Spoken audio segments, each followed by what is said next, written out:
بسم اللہ الرحمن الرحیم۔ ہم 14 اگست 2023 کی خوشیاں منانے جب جا رہے ہیں تو اس موقع پر ہم پاکستان کو بننے کی تاریخ پر ایک نظر دوڑاتے ہیں۔ ہندوستان میں اب 3 اقوام رہتی تھی۔ ایک برطانوی سامراج کا اقتدار جو یہاں آ کر مسلط تھا ہندوستان پر، جس نے مسلمانوں سے حکومت چھینی، مسلمانوں کے حقوق چھینے، مسلمانوں کے خلاف جنگ کی اور مسلمانوں کی معیشت کو نقصان پہنچایا اور مسلمانوں کی معاشرت کو ان سے چھین لیا، اور مسلمانوں کے تعلیمی وقف کی زمینیں جہاں پر بر صغیر کے تاریخ واقع ہے کہ 96% مسلمانوں کی تعلیم کی شرح تھی، اس شرح کو مسلمانوں سے چھیننے کے لیے ان تمام تعلیمی املاک کو تباہ کر دیا گیا اور تعلیمی اداروں کا خاتمہ کر دیا گیا۔ یوں انگریز ہندوستان میں مسلمانوں کا ایک بہت بڑا دشمن ثابت ہوا۔ دوسری طرف انگریز کے آنے سے ہندوستان میں مذاہب کی جنگ، ہندو، مسلم اور سکھ، بدھ مت اور یوں مذاہب کی آپس میں عصبیت کو انگریز نے خوب جگایا، اور یہاں تک کہ اس نے پشت پناہی کرتے ہوئے ایک دوسرے کے ایک ہی ہندوستان میں رہنے والے صدیوں سے آپس میں حسن تعلق کے ساتھ رہنے والے قوموں کو آپس میں مذہبی تعصب کو جگا کر اور ان کے قومیتوں کے تعصب کو جگا کر ان کو آپس میں لڑا دیا اور ایک دوسرے کے لیے رزق بنا دیا۔ بہرحال ایسے حالات کے اندر مسلمانوں میں کسی نہ کسی منزل مقصود اور راہ نجات کی تمنا تھی، جس کے لیے انگریز کے خلاف تحریک آزادی چلی، اور اس تحریک آزادی کے ہمیشہ روئے رواں علماء ہوا کرتے تھے۔ شاہ ولی اللہ کے فرزند شاہ عبدالعزیز محدث دہلوی نے فتویٰ دیا تھا انگریز کے خلاف جہاد کا، برطانوی سامراج کے اس قبضے کے خلاف، چنانچہ اس پر سلطان ٹیپو اور حیدر علی خان کی وہ تاریخ آپ کے سامنے ہے، اور پھر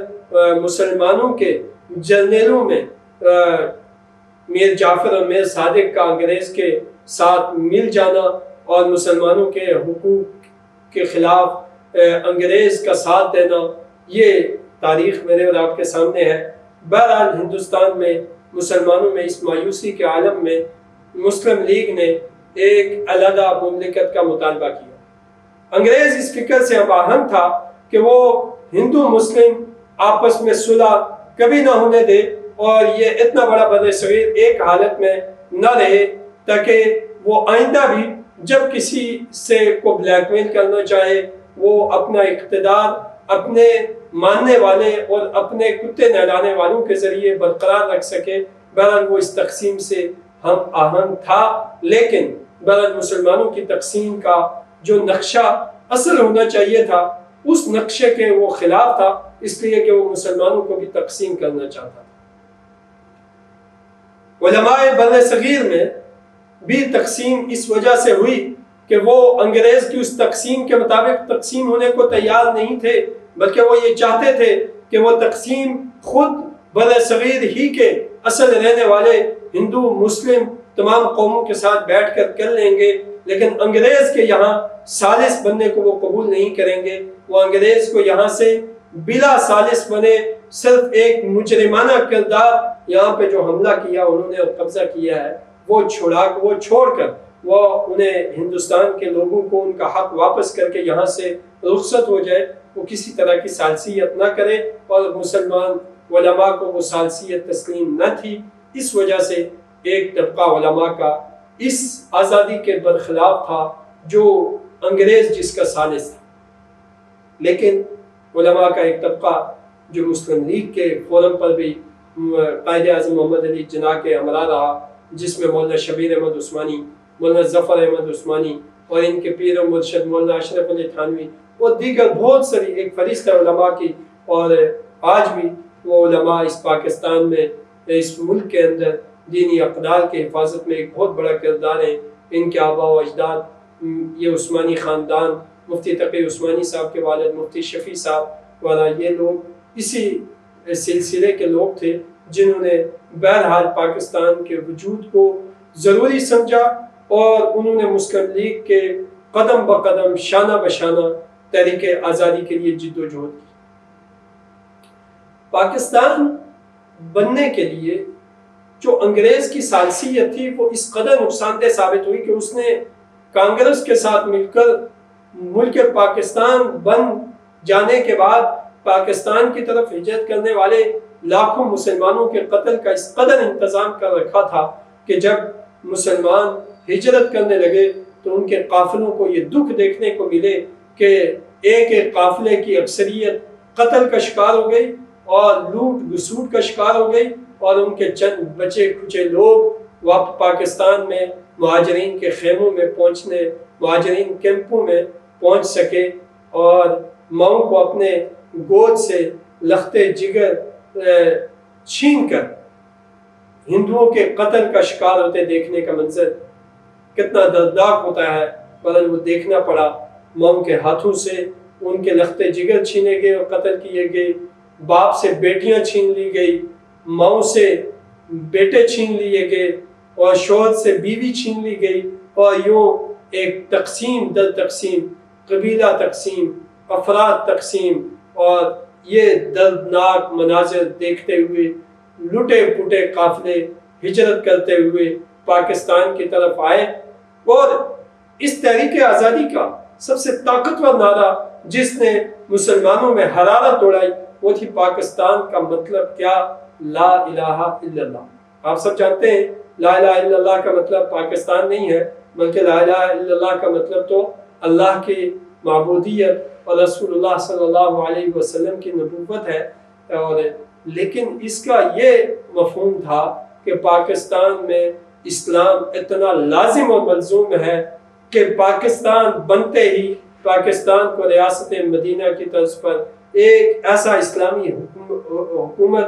ایسی اسلامی حکومت اور ایسا نظام دے دیا جائے گا جو نبی کریم صلی اللہ علیہ وسلم کی مدینے والی ریاست کا صحیح ترین آئینہ ہوگا۔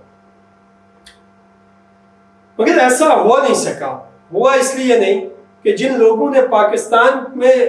اسلام اور ریاست مدینہ کے نعرے لگائے ان کے ساتھ طویل جماعت، کثیر جماعت وہ تھی جو انگریزی فکر سے ہم آہنگ تھی۔ ہمارے موجودہ ایک پارلیمنٹیرین نے ان لوگوں کے بارے میں کہا تھا کہ ان آزادی کے حصول کے لیے جدوجہد کرنے والی قیادت کے ساتھ وہ لوگ بھی شامل ہوں گے جن لوگوں کو انگریز کے کتے دھولانے کے سوا کوئی خدمات انہیں انسانیت کی حاصل نہ تھی، انہیں بھی قیادت کی جگہ ملنا شروع ہو گئی۔ وڈیرا نظام، نمبرداری نظام، اور اسی طرح جاگیردارانہ نظام، اور اسی طرح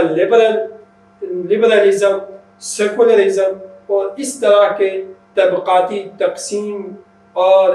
اسلام سے دور رہنے والے عناصر کی ایک کثیر جماعت نے پاکستان بننے کے بعد اس کے ایوانوں، اس کی بیوروکریسی اور اس کے سیکیورٹی اداروں پر قبضہ حاصل کر لیا۔ آج 70 سال بیتنے کے بعد ہم سب سے یہ سوال ہے کہ وہ جو مسلمان ہندوستان سے پاکستان کے حصول کے لیے احتجاج کرتے ہوئے گھروں سے نکلے تھے، اور جنہوں نے پاکستان کے حصول کے لیے جیلیں کاٹی تھی، اور جنہوں نے پاکستان کے حصول کے لیے قربانیاں دی تھی، اور جنہوں نے یہ خواب دیکھا تھا کہ پاکستان کی عدالت میں سیدنا عمر فاروق رضی اللہ تعالی عنہ کی پیروی کرنے والے ججز بیٹھ کر قرآن اور حدیث کے عین مطابق اجتہاد اور نصوص کا نفاذ کر کے وہ انصاف اور عدل قائم کریں گے، اور پاکستان کے ایوانوں میں قرآن اور حدیث کے پیروکار، سنت رسول اللہ صلی اللہ علیہ وسلم کے محافظین بیٹھ کر اس ملک میں اسلام کو نافذ کریں گے، اور پاکستان کی معیشت کو سود اور جوئے اور انگریزی منشا کے بزنس سے پاک کر کے، اس کے عمل دخل سے آزاد کر کے صحیح معنوں میں نبی کریم صلی اللہ علیہ وسلم کے دیے ہوئے غیر سودی، غیر جواری اور غیر منصفانہ نظام سے نجات حاصل کر کے صحیح اسلامی معاشی نظام کے روشنی میں اس ملک کی معیشت چلے گی، اور ہماری آنے والی نسلیں پھر سے اسلام کی پیروکار ہوں گی، قرآن و سنت کی پیروکار ہوں گی، اور وہ اللہ کی فرمانبرداری کریں گی، اور یہ ریاست پوری دنیا میں مسلمانوں کے نظام، فکر، جان، مال، عزت کے تحفظ کے لیے کردار ادا کرے گی، اور اس کے لیے انہوں نے اپنی جانیں دی تھی۔ آج 70 سال کے بعد جب ہم یہ خوشی کا دن بنانے جا رہے ہیں تو ہم سے یہ پوچھا جائے گا کہ بتائیے آبا و اجداد کے اس خون کے نتائج میں تم نے کیا ان کی قربانیوں کی قدر کرتے ہوئے اپنے ملک میں اسلام نافذ کر دیا؟ کیا تم اسلام کے نفاذ کے خواہاں ہو؟ کیا تم معیشت کے اداروں میں سود غیر سودی نظام کے قائل ہو؟ کیا تم اپنے میڈیا کے اس سرکل میں حیادارانہ پروگراموں کے حامی ہو؟ کیا تم ان بے حیا نظاموں کے خلاف اپنی آوازیں دیتے ہو؟ کیا ان بے حیا پروگراموں، ڈراموں اور فلموں کے خلاف تم اپنا بیانیہ دیتے ہو؟ کیا تم ان سر عام چلنے والی سودی ڈیلوں کے خلاف اپنے حکمرانوں سے مطالبہ کرتے ہو کہ وہ سود سے توبہ کریں؟ کیا جو حکمران یہ ڈیلیں کرتے ہیں تم ان کی ووٹ اور سپورٹ سے دستبردار ہو؟ تمہارا کردار کیا ہے؟ یہ ان شہیدوں کا خون، ان ماؤں کی چیخیں، ان بچوں کے پھٹے جسم مجھ سے اور آپ سے آج 70 سال کے بعد اس سوال کر رہے ہیں کہ کیا آپ ایسے چل رہے ہیں؟ آپ ان کے خون کے قدردان ہیں؟ آپ کو اپنی قربانی دینے والے محسنوں کا کچھ خیال ہے؟ ان 16 لاکھ مسلمانوں کے جنہوں نے انگریزی نظام سے اور انگریزی وجود سے آزادی حاصل کرنے کے لیے یہ جنگ لڑی تھی، کیا آج تم نے اس فکر اور ان کے وجود سے اس ملک میں آزادی کی جدوجہد جاری رکھی، یا تم ان کے جسموں، ان کی تہذیبوں، ان کے رنگوں میں ڈھل چکے ہو؟ کیا ڈھل چکے ہو تو ان شہید علماء، ان 16,000 علماء کے خون سے تم نے وفا کی یا غداری کی؟ یہ سوال میرے اور آپ کے سامنے ہے۔ اسی طرح ہمارے ملک کے اندر جو نظام تعلیم اب ہم سے آئے دن تعلیمی اداروں کی بیٹیاں اٹھ کر یہ سوال کرتی ہیں کہ ہماری تعلیم کو جوڑ دیا گیا ہماری عزتوں اور ناموسوں کے بیچنے کے ساتھ، ہمیں ڈگریاں لینے کے لیے اپنی عزتیں اور ناموس بیچنا پڑتی ہے۔ بتائیے کیا یہ وہی پوزیشن نہیں ہے جو علی گڑھ کے گیٹ پر پہلی دفعہ مسلمان گھرانوں میں پیدا ہونے والے بیٹیوں کو جب سیٹیاں بجائی تھی تو تب مسلمان علماء کو محسوس ہوا تھا کہ یہاں سے اب مسلمانوں کی غیرت اور حمیت کو چھین کر انگریز نے اپنی مغربی بے دین اور روحانیت سے عاری فکر مسلمانوں میں داخل کر دی۔ کیا بر صغیر میں پاکستان ایک آزاد اور علیحدہ ملک بنانے کے بعد تم نے اس کلچر، اس رنگ سے آزادی حاصل کی؟ اگر کی ہے تو یہ آئے دن تمہاری بیٹیاں کیوں تمہیں یہ سوال کر رہی ہیں کہ ہمارے جسموں کی قیمت لگا کر ہمیں ڈگریاں دی جاتی ہیں؟ اس کی مثالیں اب آپ سے ڈھکی چھپی نہیں رہی۔ میں آخر میں 2 باتیں عرض کرنا چاہتا ہوں۔ ایک کہ اسلام کسی طرح مسلمانوں کو اس بات کی اجازت نہیں دیتا کہ وہ اپنی آزادی کے لیے یہود و نصارہ کی مشابہت اختیار کریں، بلکہ یہ آزاد ملک اگر آزاد سانسیں لینے کے لیے مجھے اور آپ کو میسر ہے تو اس میں غیر مسلموں کے رنگ میں رنگ کر فضول خرچیوں اور ناچنے اور گانے کے ذریعے سے خوشیوں کا اور باجے مارنے کے ذریعے سے خوشیوں کا اظہار کرنا یہ اسلام کا مذاق ہے، یہ ان شہیدوں کے لہو کے ساتھ مذاق ہے جن شہیدوں نے یہ تصور کیا تھا کہ ہم ایک ایسی نسل کے لیے پاکستان آزاد کرانے قربانی دے رہے ہیں جو 100% نبی کریم صلی اللہ علیہ وسلم کے ریاست کی آئینہ دار ہوگی اور فتح مکہ کی طرح اس کی خوشیوں کا ماحول ہوگا کہ جس دن مکہ فتح ہوا تھا جیسی خوشیاں اس دن تھی ویسی خوشیوں کا ماحول ہمیں میسر ہو۔ اور دوسری یہ کہ جو مغربی تہذیب کی اس وقت یہ لغار ہے، اس یہ لغار میں یہ سوال ہے کہ جس انگریز اور اس انگریزیت سے تحفظ کے لیے یہ جدوجہد ہو رہی تھی، کیا آج مسلمانوں نے اس سے نجات حاصل کرنے کے لیے اپنا راستہ اختیار کیا، یا اب وہ ان شہیدوں کے اس موقف سے دستبردار ہو چکے ہیں؟ اللہ تعالیٰ ہمارے اس ملک کو سلامتی نصیب فرمائے، اور یہ پیغام آپ کے نام کہ اس ملک کا ایک ایک انچ زمین یہ اپنی حفاظت کا جیسے مجھ سے اور آپ سے تقاضا کرتی ہے، اسی طرح اس کا ایک ایک خطہ یہاں پر اسلام کے نفاذ کا تقاضا کرتا ہے، اسلامی اقدار کے نافذ کرنے کا تقاضا کرتا ہے، اور مجھ سے اور آپ سے اسلامی نظام و فکر کا غلبہ چاہتا ہے۔ وآخر دعوانا الحمدللہ۔